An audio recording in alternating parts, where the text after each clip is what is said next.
At tayo pa uwi na bigaw at wala na si Pat. So kaninang umaga na sumibat yung isda. Kahit tanghali, wala na.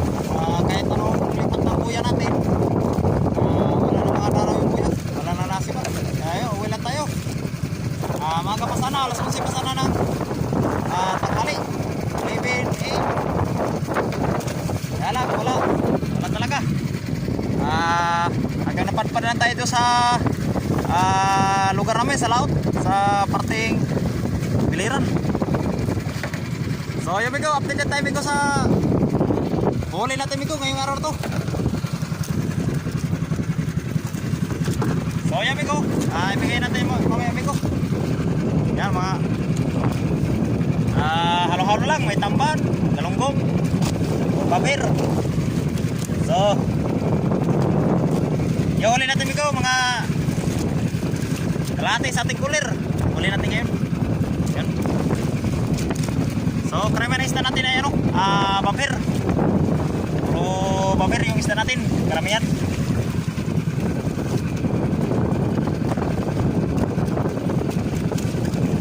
Karami mga tawag sa amin ay ano, patan.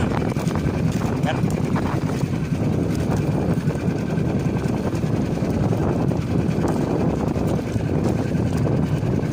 So yun, karamihan na yan no, babir na talagang huli natin. Yan.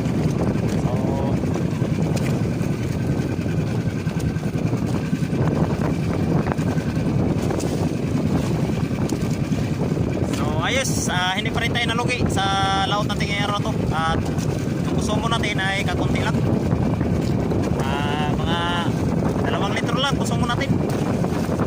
So maganda sana dito sa malapit lang at kakunti lang yung kusumo, kakunti lang yung gastos. So buti na lang kinang umaga, kumain yung isda. Ayos na kagad tayo kanina umaga. Kaya lang yung tanghali hindi tayo nakadagdag. Kahit anong lipat ng buya natin, wala na talaga. Siguro nasa 15 buya yung nalipatan natin mula kanina umaga. Buti na lang kanina umaga at bigyan tayo ni Lord ng magandang blessing. Kaya yun, nakadali agad tayo ng isda. So yun, sulit na naman yung laot natin.